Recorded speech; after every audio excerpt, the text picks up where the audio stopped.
नमस्कार साथियों, आप सभी का एसवीएम मणकेश्वर यूट्यूब चैनल पर हार्दिक स्वागत और अभिनंदन। हम पढ़ रहे थे मौर्य काल और मौर्य काल में हमने जो चंद्रगुप्त मौर्य और बिंदुसार के बारे में पढ़ लिया था और आज हम पढ़ेंगे सम्राट अशोक के बारे में। अशोक का परिचय लेंगे कि अशोक कौन था, किनका पुत्र था और इनकी कितनी पत्नियां थी और कितनी इनकी माँ का नाम अलग-अलग किस प्रकार जो मिलता है वो देखेंगे हम। अलग-अलग जो भी हैं साक्ष्य हैं, स्रोत हैं वो लेंगे और जो डिटेल्स हम जानेंगे। कौन सी इनकी पत्नी ने क्या कार्य किया, इतने इतने पुत्र कितने थे इनके, उनके बारे में पढ़ेंगे। तो आपको अच्छी तरह पता है सम्राट अशोक चंद्रगुप्त मौर्य के पुत्र थे और सॉरी बिंदुसार के पुत्र थे और जो बिंदुसार चंद्रगुप्त मौर्य का पुत्र था।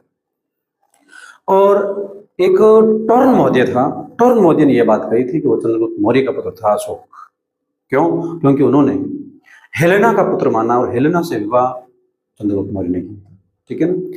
तो वो भी हम लिखेंगे जो नोट लगा के, जबकि आपको बस इतना ध्यान रखना, इसके दादाजी का नाम था चंद्रगुप्त मौर्य।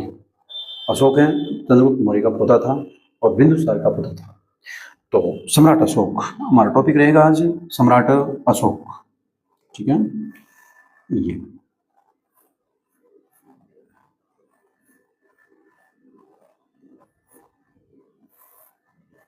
सम्राट अशोक ये कब से कब तक शासक रहा, सारी डिटेल देखेंगे। किस प्रकार इसने अपने भाइयों की हत्या की थी, बताया जा रहा है 99 भाइयों की हत्या करके शासक बना था। जो कुछ भी है देखते हैं हम।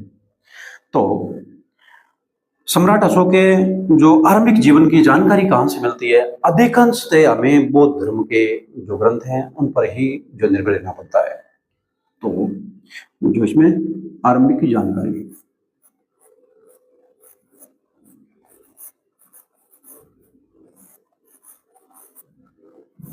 आरंभिक जानकारी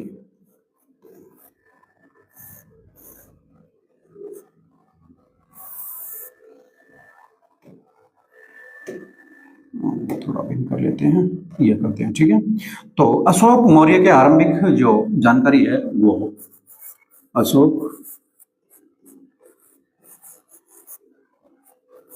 मौर्य के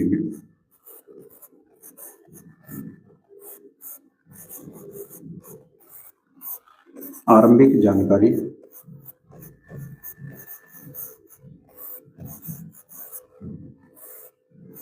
आरंभिक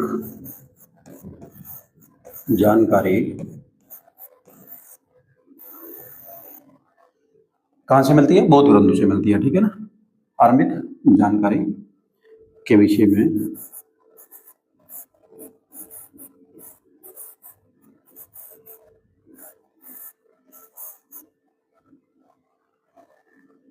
अशोक मौर्य की आरंभिक जानकारी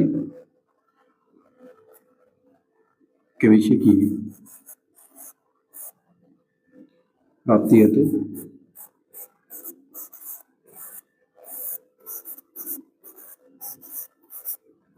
हमें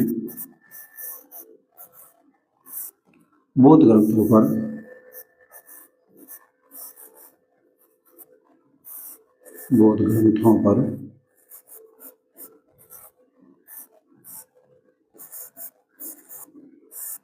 निर्भर रहना पड़ता है।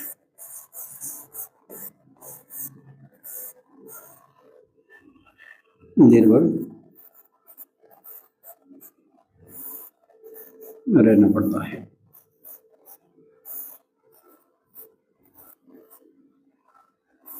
बौद्ध ग्रंथ हो, बौद्ध साहित्यिक हो, ये ठीक है। और इनके पिता का क्या नाम था? तो यहाँ लिख लेता हूँ, पिता का नाम बिंदुसार, पिता का नाम, और साथ ही इनका जन्म कब हुआ वो लिख लेते हैं। और माता का नाम सुभद्रांगी था, जिनको धर्मा और जनपद कल्याणी आदि नाम से जाना जाएगा। तो जन्म वर्ष 304 बीसी में इनका जन्म हुआ था। कितना? 304 बीसी। और इनके पिता का क्या नाम था? मैंने आपको बताया बिंदुसार। क्या था? बिंदुसार। ये ठीक है, हो गया। अब देखें इनकी माता का नाम, माता का नाम सुभद्रांगी था, जिनके विषय में अलग अलग जो हम देखें बहुत साहित्यों में अलग अलग उनका जो वर्णन है, देखते हैं हम। माता का नाम यार क्या बात है, यस, ये ठीक है। हाँ, तो माता का नाम,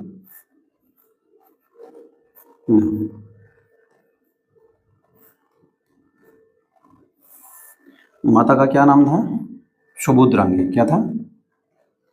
सुभद्रांगी।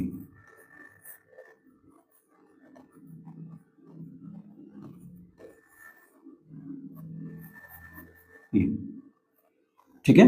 अब सुभद्रांगी के संबंध में कहे, चाहे माता के जो नाम के संबंध में कुछ जो ग्रंथों में अलग अलग इनका जो मत दिया गया, तो उनके बारे में थोड़ा लिख लेते हैं, ठीक है ना। तो वो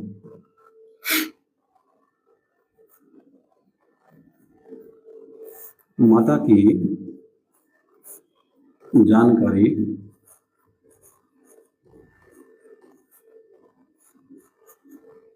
से संबंधित स्रोत, माता की जानकारी से संबंधित स्रोत,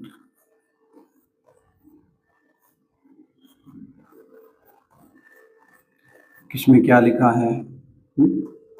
ये माता की जानकारी से संबंधित स्रोत। माता की जानकारी से संबंधित स्रोत देखें तो पहला नाम तो मैं अब सुभद्रांगी लिखूंगा। हाँ, तो पहला क्या नाम रहेगा? सुभद्रांगी, ठीक है ना। ये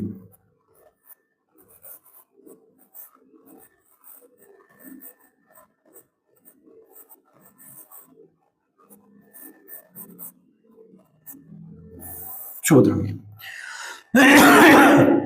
सुभद्रांगी की बात की जाए तो अब अशोकावदान ग्रंथ के अनुसार इनकी माता है वो चंपा जनपद के जो ब्राह्मण कन्या थी। तो देखिए, जो किसके अनुसार? अशोकावदान के अनुसार, अशोकावदान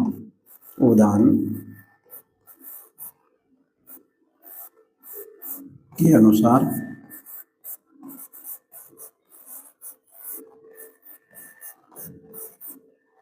अशोकावदान के अनुसार जो ये जो सम्राट अशोक की सम्राट अशोक की माता का नाम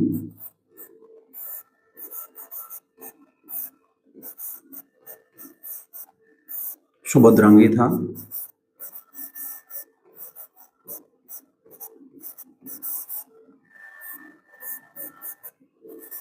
सुभद्रांगी था जो चंपा जनपद की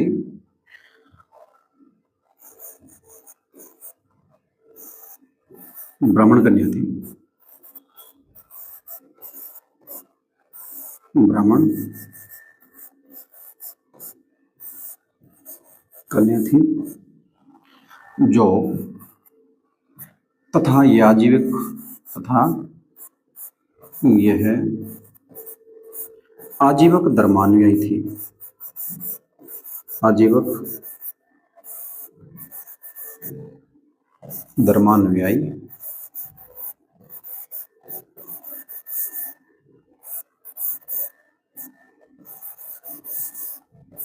थी, ठीक है। अशोक की माता सुभद्रांगी होने का उल्लेख है वो अशोक अवदान में मिलता है, और अशोक अवदान में ऐसा लिखा है ये ब्राह्मण कन्या थी, चंपा जनपद की थी, और ये अशोक की माता थी, ठीक है ना। तो सम्राट अशोक की माता का नाम सुभद्रांगी होने का उल्लेख कहाँ मिलता है? अशोक अवदान मिलता है। नेक्स्ट, सुभद्रांगी के बाद में और देखें आप तो दूसरा नाम है कि मैं यही लिख लेता हूँ, यहां पर लिखता हूं नंबर 2,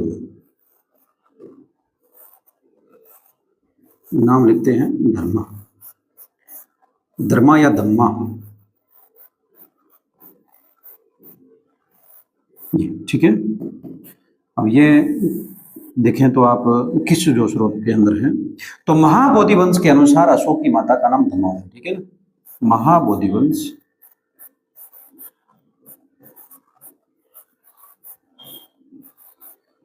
महाबोधि वंश के अनुसार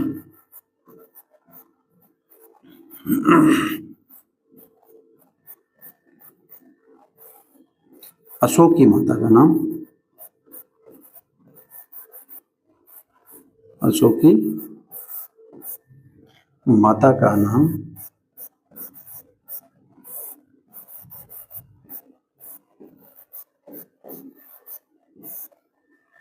दम्मा था।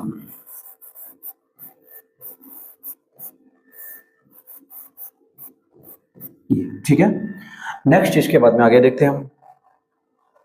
ये जो हमने दो बिंदु लिए हैं और तीसरा इसमें देखें दमा के नंबर और जो जनपद कल्याणी नाम मिलता है, तो 3 नंबर जनपद कल्याणी का ही लिखते हैं। 3 नंबर जनपद कल्याणी, जनपद कल्याणी।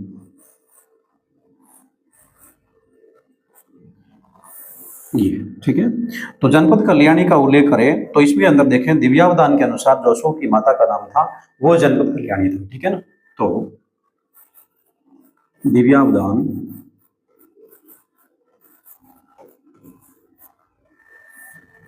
दिव्यावदान के अनुसार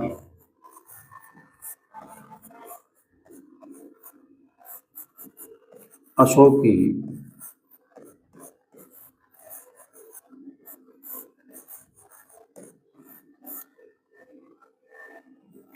माता का नाम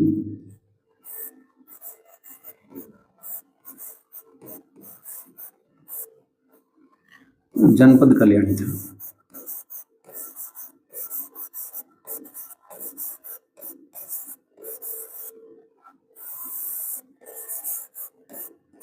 ये ठीक है, तो दिव्यावदान के अनुसार अशोक की माता का नाम जनपद कल्याणी था, यह बात आप याद रखना। लेकिन विभिन्न जो इतिहासकार है वो ये कहते हैं इनकी माता का नाम सुभद्रांगी था, इनको जनपद कल्याणी कहते थे और इसको दम्मा या धर्मा भी बोलते थे। ठीक है ना, तो मैं इसको नोट लगा के यहाँ लिख लेता हूँ आपके।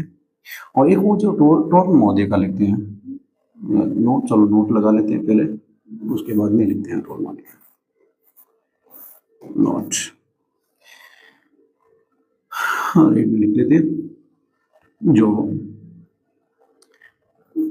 इतिहासकारों के अनुसार, इतिहासकारों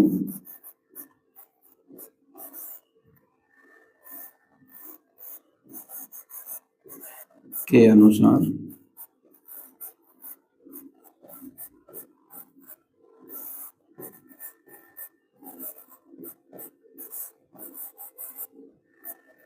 अशोक की माता का नाम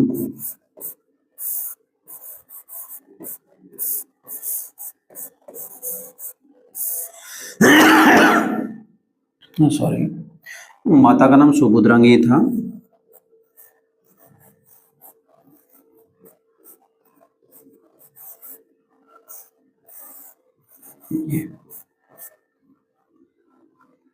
जिन्हें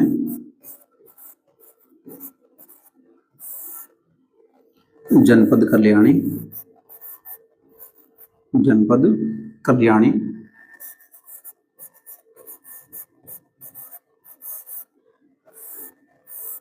एवं धर्मा या दम्मा के नाम से भी जाना जाता था, के नाम से भी जाना जाता था।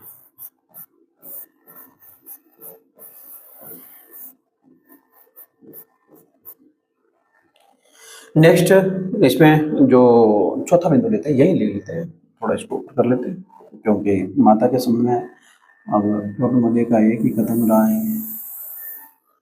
ये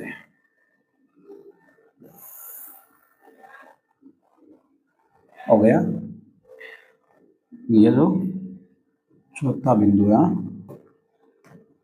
ये चौथा बिंदु टोर्न महोदय के अनुसार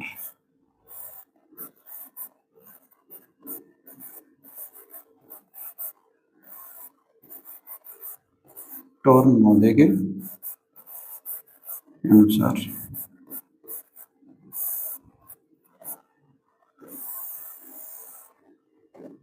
इन्होंने क्या कहा कि अशोक की माता का नाम हेलेना था। इनके अनुसार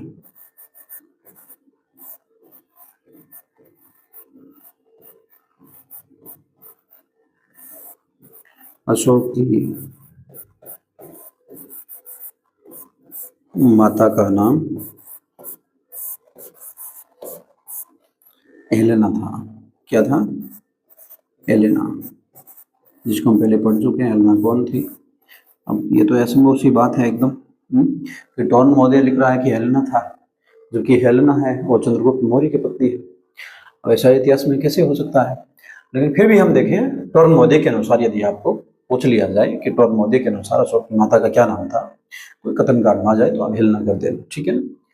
और अब बात है हमारे जो अशोक के बारे में। देखें आप, पिता का नाम देख लिया हमने, ये जो क्या हुआ, ये माता का नाम, ये अशोक के पिता का नाम, ये हो गया पिता का नाम, जन्म वर्ष हो गया, और उसके बाद में माता का नाम लिख लिया है, ठीक है।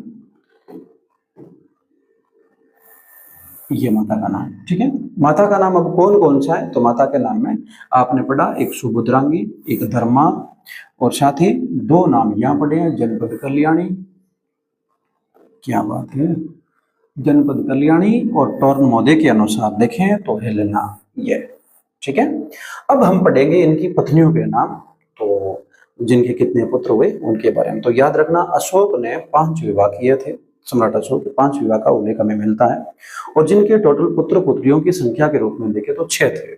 2 पुत्रियां थी, 4 पुत्र थे। सबका यहाँ हम डिटेल से जो जानेंगे कि किस प्रकार उनके जो शादियां हुई थी इनकी।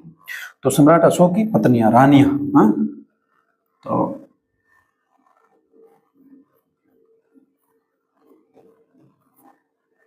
सम्राट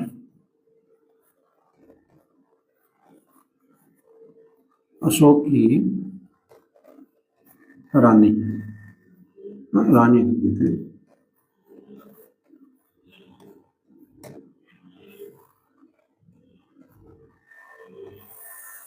ठीक है। और सम्राट अशोक की रानियों में नाम देखें तो आप ये रखते हैं, नाम लगा लेते हैं पॉइंट। तो इसमें आप देखें तो पहला हम लिखते हैं देवी को, ठीक है। पहली पत्नी इनकी देवी थी। कौन थी? देवी। देवी घर में आ जाए ना तो राजा बन ही जाता है बंदा, है। तो देवी के आने से ही राजा बन गए, ये देवी। तो डिटेल के रूप में देखें तो ये अशोक की प्रथम पत्नी थी, ठीक है। अशोक की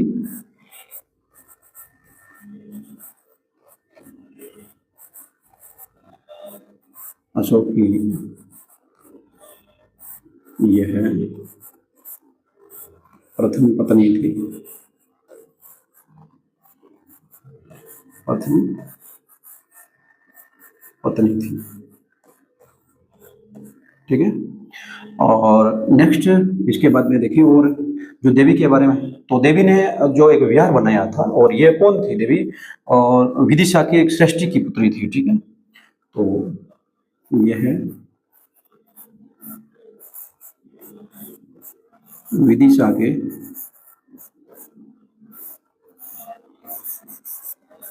श्रेष्ठी का मतलब होता है व्यापारी, ठीक है ना, श्रेष्ठी।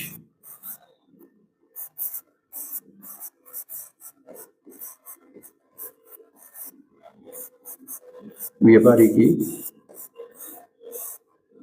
पुत्री थी,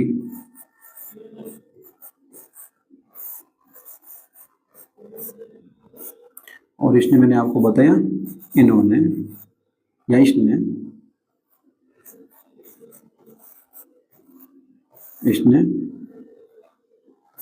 विदिशा में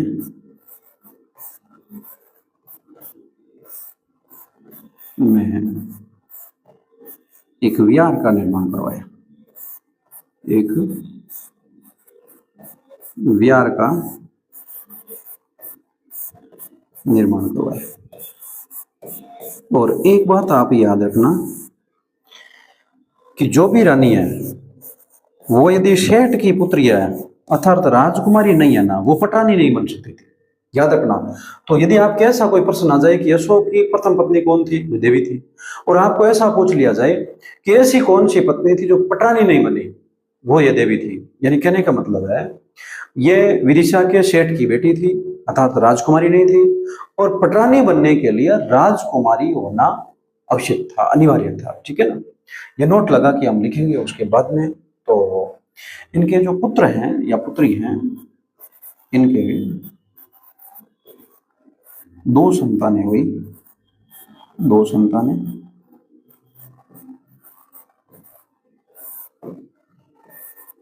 महेंद्र और संघमित्रा। और ये भी याद रखना आप, ये महेंद्र और संघमित्रा हैं, ये श्रीलंका गए थे बौद्ध धर्म का प्रचार करने के लिए।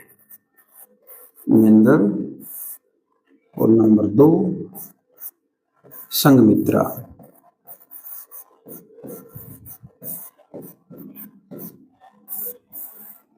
ठीक है, तो इनके दो रानियां हो गई। अब नेक्स्ट थोड़ा इसको कर लेता हूं मैं, और वो लाइन लिख लेता हूं नोट लगा के। ठीक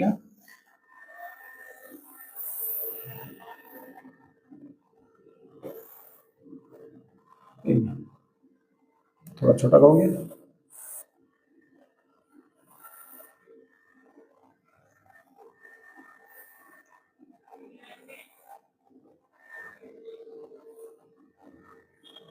ये लो।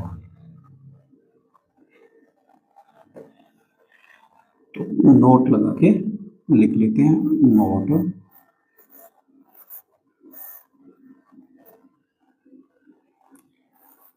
देवी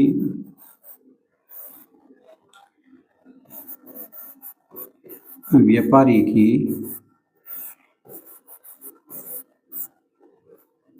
पुत्री होने के कारण, पुत्री होने के कारण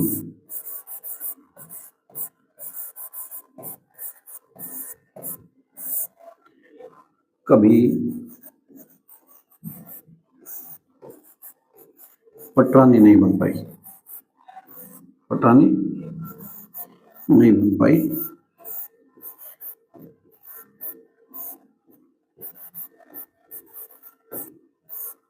क्योंकि पटरानी बनने के लिए एक योग्यता थी, वो हासिल करना अनिवार्य था, या डिग्री हासिल करनी होती है। तो बन पाई तो क्योंकि पटरानी बनने के लिए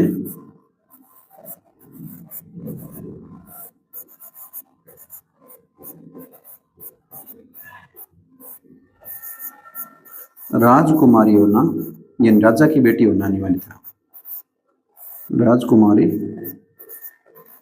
होना अनिवार्य था।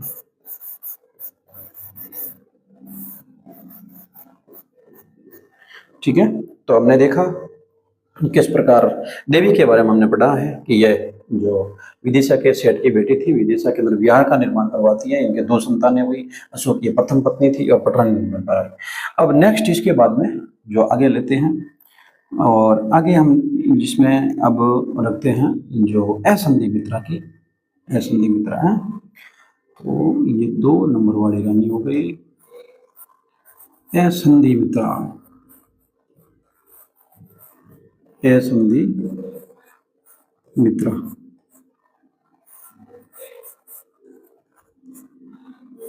ये ठीक है। अब असंधि मित्रा की बात की जाए तो ये कौन थी, तो असंधि मित्रा है ये जो लंबे समय तक आप देखें एक रानी के रूप में, जो राजमहिषी के रूप में रही थी, और कौन, असंधि मित्रा। ठीक है ना, तो इसकी विशेषता में यही है, यह है सम्राट अशोक की लंबे समय तक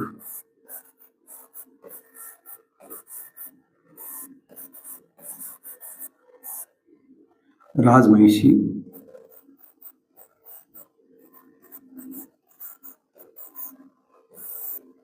यानी पटरानी।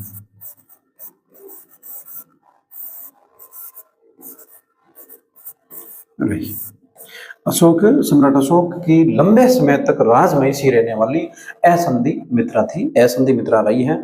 और इनकी एक नृत्यांगना थी जो बाद में अशोक की जो रानी बनती है। नोट, असंधि मित्रा,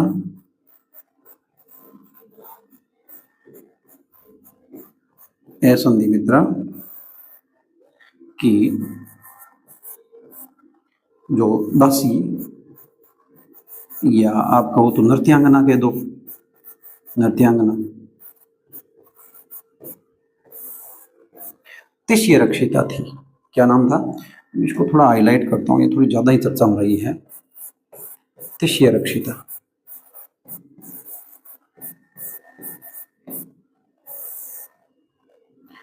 तिष्य रक्षिता थी। बताऊंगा मैं आपको कहानी अभी कि किस प्रकार तिष्य रक्षिता जो अपने रूप पर घमंड करती है, फिर अशोक के द्वारा मारी जाती है। तो असंधि मित्रा के बारे में हमने लिखा, और एक हम छोटा कौरवाकी के बारे में लिख लेते हैं, यहीं पर लिख लेते हैं, इसको थोड़ा ऊपर कर लेते हैं।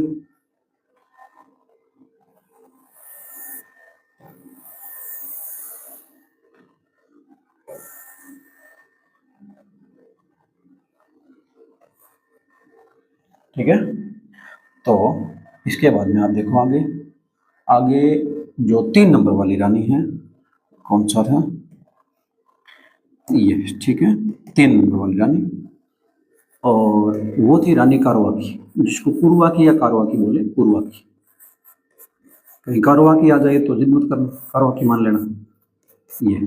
ठीक है, अब रानी कारवाकी है, इसके बारे में आप देखें तो क्या उपलब्धि आ रही है कि इन्होंने एक रानी का लेख लगवाया। यदि अशोक के जो लेखों में यदि किसी रानी का नाम है तो रानी कारवाकी का है, जो कौशाम्बी के लेख का उल्लेख है। तो इसने रानी का लेख लिखवाया, रानी का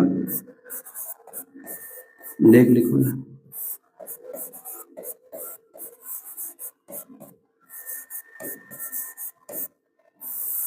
ये ठीक है, और रानी का लेख है वो कौशाम्बी के अंदर है। कहाँ पर है? कौशाम्बी में। तो रानी का लेख, रानी का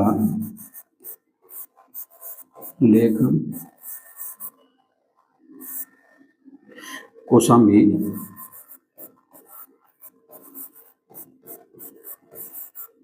यहाँ पर यह उत्खनन करवाया था। ठीक है, इस कारण रानी के लेख को कौशाम्बी का लेख भी कहते हैं, लेकिन हालांकि ये कौशाम्बी का लेख आज वर्तमान में कौशाम्बी में नहीं है, प्रयागराज में है। फिर भी हम देखें तो ये कौशाम्बी में था। ठीक है ना, तो इसको कौशाम्बी का लेख बोलते हैं, ये कौशाम्बी में उत्खनन करवाया। रानी का लेख कौशाम्बी, कौशाम्बी में स्थित था, स्थित था, जो वर्तमान, जो वर्तमान में इलाहाबाद प्रयागराज, जिसको आज वर्तमान में प्रयागराज बोलते हैं, इलाहाबाद क्या बोलते हैं? प्रयागराज।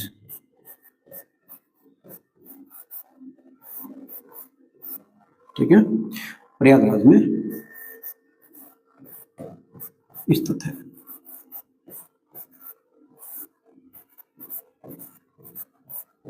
हो गया।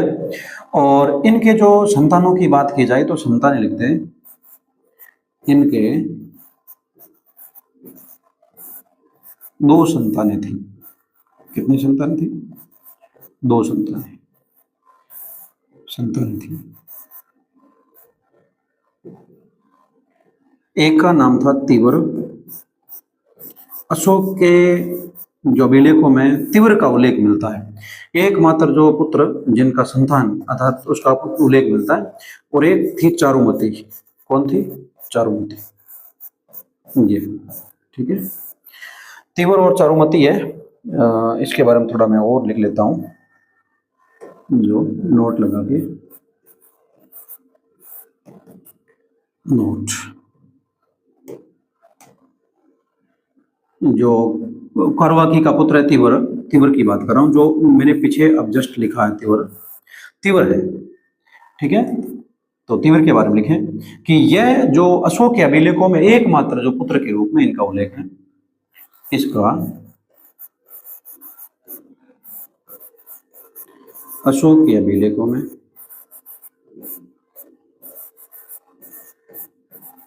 अशोक के अभिलेखों में अभिलेखों में उल्लेख मिलता है, उल्लेख मिलता है।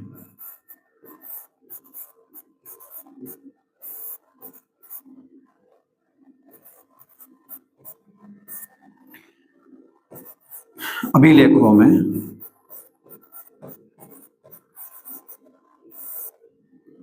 अभिलेखों में एकमात्र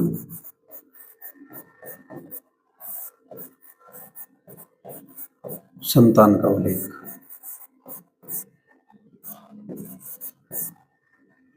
या उल्लेख मानो,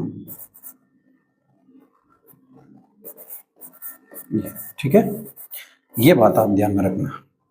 अब एक वो जो तीव्र के साथ में जो चारुमती थी, चारुमती के भी लिख लेता हूं मैं।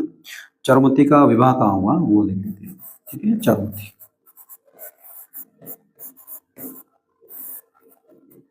ठीक है। अब चारुमती का विवाह की बात की जाए इसमें, ठीक है ना, तो इसका विवाह हुआ था नेपाल के खतीय देवपाल से। ठीक है, तो इनका विवाह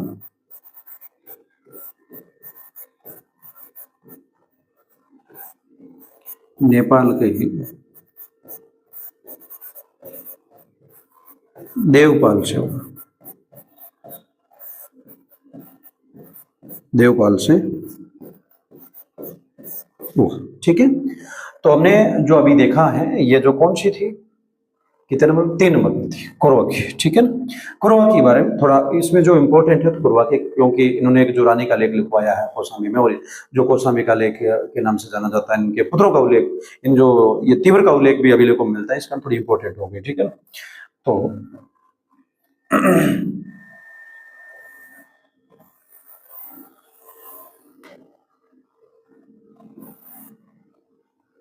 अरे कहाँ हो गया,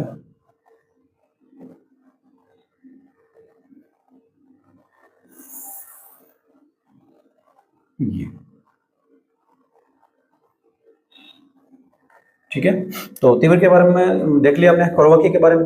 अब हम देखते हैं और आगे जो एक रानी है पद्मावती, तो पद्मावती का थोड़ा जिक्र कर लेते हैं। ठीक है, उसके बाद में तीसरी रक्षिता आएगी, जिसकी थोड़ी कहानी जुड़ी हुई है, वो भी हम चर्चा करेंगे।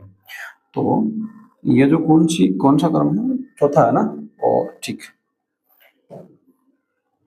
ये पद्मावती।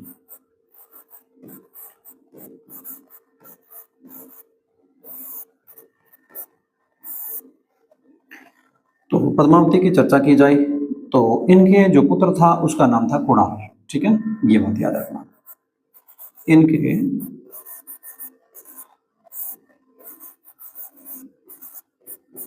कुणाल नामक पुत्र हुआ, कुणाल नामक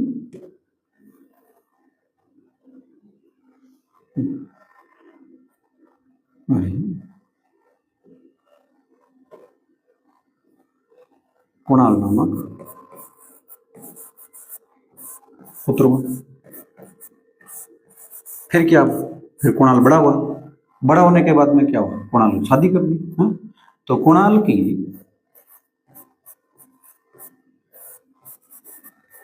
पत्नी का क्या नाम था, कुणाल की पत्नी का क्या नाम था, तो पत्नी थी इनकी कंचन। हाँ, और कंचन को जैसे ही कुणाल ने माला पहनाई तो नाम पड़ गया कंचन माला। तो कुणाल की पत्नी कंचन माला थी, जिनके संप्रति नामक पुत्र का जन्म हुआ। संप्रति, जो बाद में मौर्य वंश में शासक बनेगा, जिनके संप्रति नामक पुत्र का जन्म हुआ। ये जन्म, हो गया। तो हमने पद्मावती तक ये 4 मैंने चर्चा की थी, 5 की और 6 जो पुत्र पुत्रियों की। मैं आपको पुत्र पुत्रियों में जो नाम बता देता हूँ, थोड़ा इसको भिन्न करता हूँ कलर को, कैसा रहेगा, यह है, ठीक है ना। अब देखो जो हम पढ़े हैं यहां से, तो इनके जो पुत्र हुए या पुत्री हुई, अरे कलर हमने तो भिन्न किया था, ये 1 या 2, ठीक है। नेक्स्ट इसके बाद में आगे देखें आप, यह असंधि मित्रा है और फिर कौरवा की है, ये रहे, ठीक है, 2 और 2 4। फिर नेक्स्ट देखते हैं, अब जो चर्चा हमने कर ली इनकी तीव्र की, तो और इनके हुआ कुणाल, कितने हुए 5, और शायद 5 हो गया ना, देखते हैं हम। तो महेंद्र हो गया, संघमित्रा हो गई, कुणाल हो गया, तीव्र हो गया, चारुमती होगी, एक जलोक नाम का एक पुत्र और होगा, उसके बारे में चर्चा करेंगे, ठीक है। जलोक नाम के पुत्र की जो उल्लेख और मिलता है। अब ये 4 नंबर 5 नंबर में तिष्य रक्षिता का लगा देता हूं, ये 5 नंबर तिष्य रक्षिता। अब देखो इसने क्या की थी, श्रीलंका का एक राजकुमार था तिष्य, उसकी रक्षा की, इसी कारण इसका नाम पड़ गया तिष्य रक्षिता। हमने अभी पढ़ा जो असंधि मित्रा है, इनकी ये तिष्य रक्षिता दासी थी ये, और फिर इसने क्या किया, अशोक से विवाह कर लिया। अब अशोक से विवाह तो कर लिया, लेकिन इसको क्या है, ये कुणाल नजर आता। कुणाल दिखने में थोड़ा सुंदर था और ये ऐसा सोचती थी कि मैं कुणाल से विवाह करूंगी। हालांकि अशोक की पत्नी की दासी है, फिर अशोक से विवाह करती है, तो वैसे देखे तो इसका जो रिश्ते में मान लो परंपरा से देखे तो मौसी लगे या माता के समान है, माता तुल्य है। कौन, कुणाल के कौन लगती है, तिष्य रक्षिता, एक माता के समान लगेगी। यानी पद्मावती और ये तिष्य रक्षिता दोनों, जो मैंने पीछे अभी लिखा था और मैं आगे भी लिखूंगा, तो ये दोनों यदि एक ही व्यक्ति की पत्नियां हैं तो इनका पुत्र है, उसका संबंध तो हम देखें तो आप देखें तो वो एक मातृ तुल्य होगी। अब हुआ यूं, अब तिष्य रक्षिता ने कुणाल को बोला भी मैं क्या करूंगा, आपसे शादी करूंगी। कुणाल ने बोला कि आप मेरी मां के समान हैं और आप ऐसा प्रस्ताव मेरे सामने ही नहीं रखें, और ऐसी स्थिति में वो कुणाल से नाराज हो गई। अब कुणाल से वो नाराज हो गई तो वो क्या करती है, देखो कहानी थोड़ा जरा गौर से सुनना। एक समय की बात है, अशोक के समय तक्षशिला का गवर्नर बनाया जाता है कुणाल को। अब कुणाल को गवर्नर बना दिया, और गवर्नर बनाने के बाद में वहां पर देखें तो एक बार गांधार के अंदर, गांधार क्षेत्र में वह एक विद्रोह हुआ। तो विद्रोह हुआ तो कुणाल ने उसको अच्छे खासे से उस विद्रोह का दमन कर दिया, शांत कर दिया। और यह खबर जब सम्राट अशोक को जैसे ही पहुंचाई गई कि जो तक्षशिला क्षेत्र है उसके जो गांधार क्षेत्र में, यानी तक्षशिला उस समय प्रांत था, तो तक्षशिला प्रांत के गांधार क्षेत्र में एक विद्रोह हुआ, उसको कुणाल ने एकदम बढ़िया तरीके से शांत कर दिया। सम्राट अशोक ने कहा भी अच्छी बात है, कुणाल की प्रशंसा की, और ऐसे स्वरूप कुणाल की प्रशंसा स्वरूप में एक लेख लिखा, यानी पत्र लिखा, जो कुणाल को भेजना था। अब जो पत्र लिखा, उस पत्र के अंदर कुणाल की प्रशंसा की, और वो पत्र है दे दिया भी जो ले जाने वाला है। लेकिन वहां पर आप देखिए तिष्य रक्षिता ने वो पत्र है प्राप्त कर लिया, जो भी ले जाने वाला था उसको बुलाया और वो पत्र उनसे ले लिया, और वो पत्र लेके बोला मैं पढ़ूंगी, उसके बाद मैं दे दूंगी आपको, और आप जाके कुणाल को दे देना। अब उस जो लेटर के अंदर जो तिष्य रक्षिता ने जो बातें लिखी हुई थी वो पढ़ी अच्छी तरह, तो बोला कुणाल तो मेरा विरोधी है, कुणाल ने मेरे से शादी नहीं की। तो उसने तुरंत क्या किया, उस लेटर के अंदर थोड़ा काट छांट करके और ऐसा लिखा कि कुणाल बदमाश है, और मैं सम्राट अशोक आदेश देता हूं कि मैं जो अधिकारियों को कि आप अधिकारीगण कुणाल की दोनों आंखें निकाल लेवे।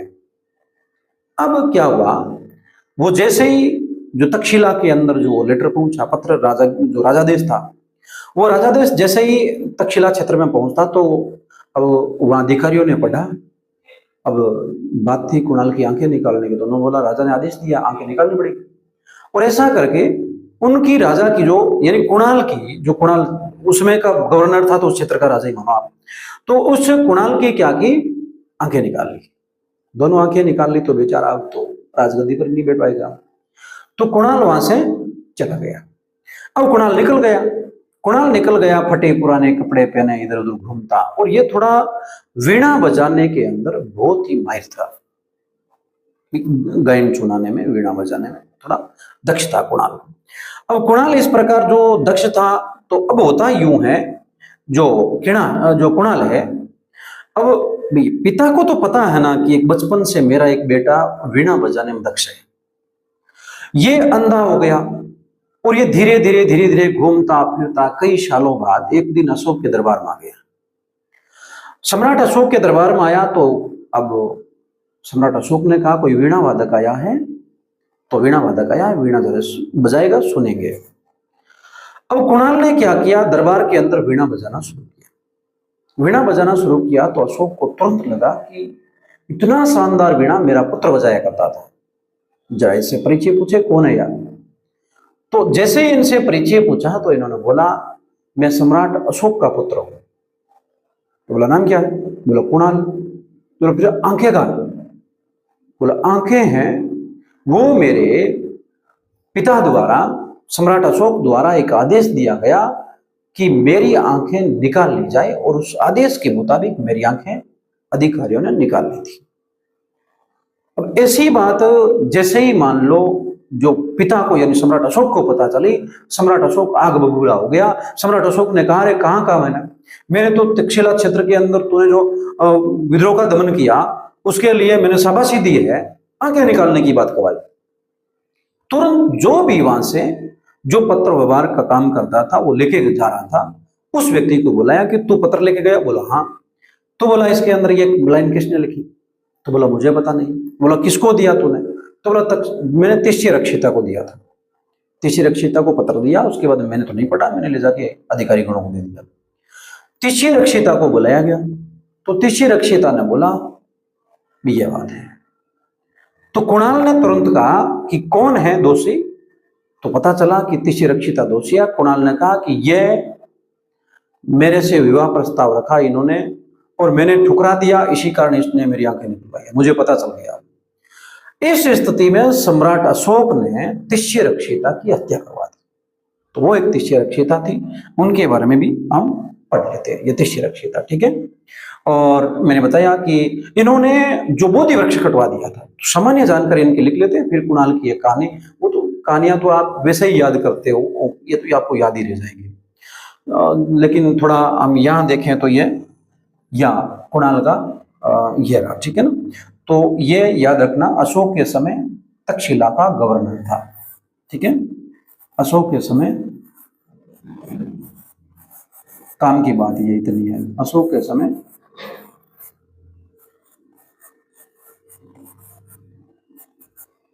तक्षशिला का गवर्नर था।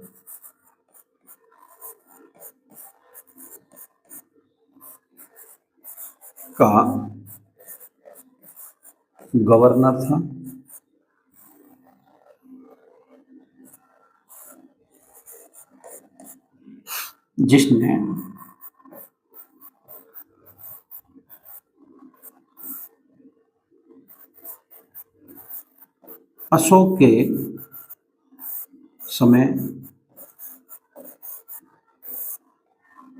अशोक के समय वहां हुए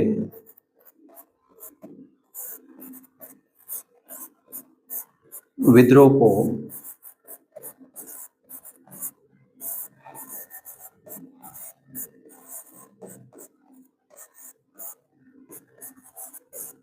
शांत किया, ठीक है।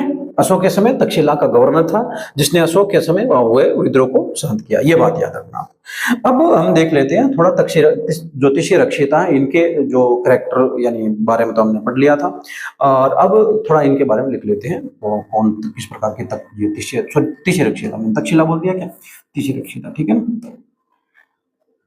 काय की रक्षिता थी, पेड़ों को कटवा दिया, बोधि वृक्ष को कटवा दिया इसने,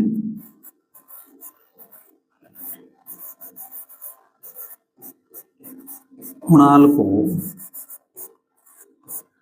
अंधा करवाया,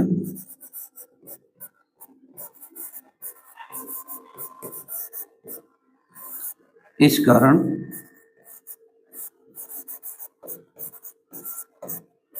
अशोक ने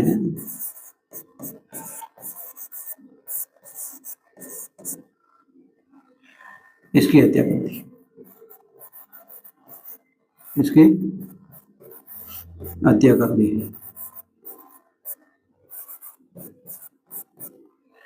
और क्या किया इसने, तो इसने बोधि वृक्ष कटाया था,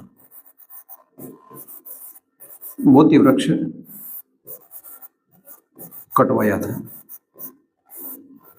क्या है कि अशोक रोजाना बोधि वृक्ष जाते, तो इन्होंने कहा मैं बोधि वृक्ष कटवा देती हूँ कि रोजाना मेरे पास है, या दूर बोधि वृक्ष के पास मैंने जाए, तो इसने बोधि वृक्ष कटवा दिया, ठीक है ना।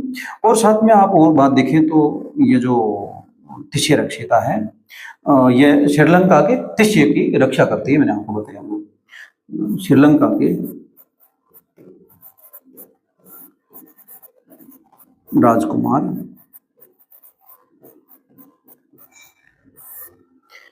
तिष्य की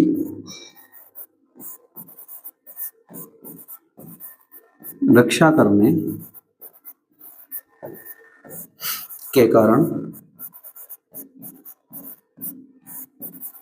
इसका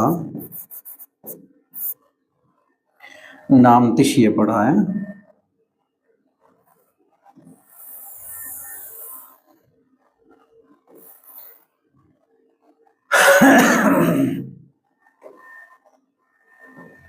इसका नाम तिष्य रक्षिता पड़ा जी, ठीक है। और आप बात करें इसकी, तो इतने बोधि वृक्ष कटवा दिया और अशोक ने इसको मट्टी दे दिया, बात आ गई ना। कुणाल को अंधा करवा दिया, कुणाल को धर्म विवर्धन राजा कहा जाता है, थोड़ा याद रखना। हो गया तिष्य रक्षिता के बारे में। तो तिष्य रक्षिता के बारे में जो हमने जाना, अब देखें मैं वो जो 6 संतान है अशोक की, नोट अशोक की 6 संतान, अशोक की 6 संतान,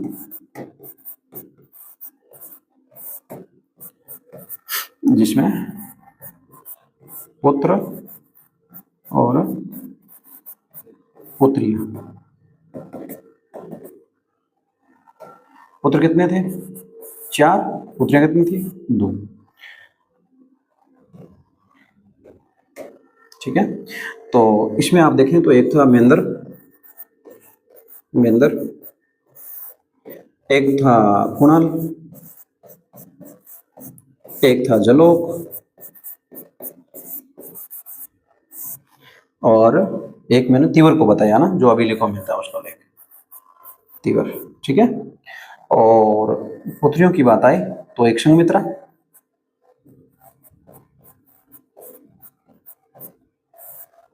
और एक कारवाकी, सॉरी चारुमती,